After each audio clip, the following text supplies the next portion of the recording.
വിശുദ്ധ റംദാൻ മാസം അവസാന പത്തിലേക്ക് കടന്നതോടെ ലൈലത്തുൽ ഖദറിന്റെ പുണ്യം തേടുകയാണ് ഇസ്ലാം മതവിശ്വാസികൾ. 1000 മാസങ്ങളെക്കാൾ പുണ്യമുള്ള രാവ് ആയ ലൈലത്തുൽ ഖദർ റംദാനിലെ അവസാന പത്തിലെ ഒറ്റപ്പെട്ട രാവുകളിലൊന്നാണെന്നാണ് വിശ്വാസം. അതിനാൽ ഇനിയുള്ള ദിവസങ്ങളിൽ ആരാധനാ കർമ്മങ്ങളിൽ കൂടുതൽ ജാഗ്രത പുലർത്തി വിശ്വാസികൾ പൂർണ്ണമായും പള്ളികളിൽ തങ്ങാൻ ശ്രമിക്കുകയും ചെയ്യും. റമദാനിലെ അവസാന 10 ഇസ്ലാം മതവിശ്വാസ പ്രകാരം അള്ളാഹു നൽകിയ കാരുണ്യവും ആദരവുമായാണ് എണ്ണപ്പെടുന്നത്.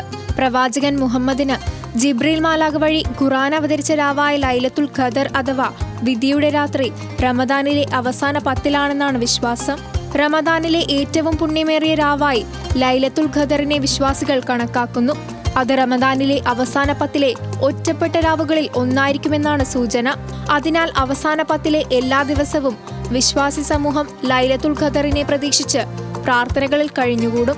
ഒരായുഷ്കാലത്തെ പ്രാർത്ഥനകളിൽ ഏർപ്പെട്ടതിന്റെ പുണ്യം ഒറ്റരാവ് കൊണ്ട് നേടിയെടുക്കാനുള്ള അസുലഭ അവസരമായാണ് വിശ്വാസി സമൂഹം ലൈലത്തുൽ ഖദറിനെ കാണുന്നത്. വീടുകളും മസ്ജിദുകളുമെല്ലാം പ്രാർത്ഥനാമുഖരിതമാകും. രാത്രിയിൽ ഉറക്കമുപേക്ഷിച്ച് പുലരും വരെ നമസ്കാരത്തിലും ഖുർആൻ പാരായണത്തിലും അനുബന്ധ പ്രാർത്ഥനകളിലും വിശ്വാസികൾ മുഴുകും.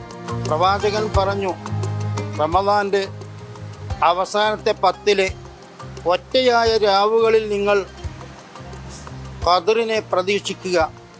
അഥവാ 1000 മാസത്തേക്കാൾ പ്രതിഫലമുള്ള ഒരു രാത്രി ഒറ്റയായ രാവുകളിൽ ഉണ്ട്.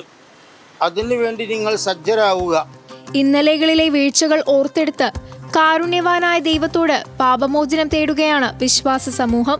ലൈലത്തുൽ ഖദറിന്റെ രാവിൽ മാലാഖമാർ കൂട്ടത്തോടെ ഭൂമിയിലേക്ക് ഇറങ്ങിവരുമെന്നാണ് വിശ്വാസം.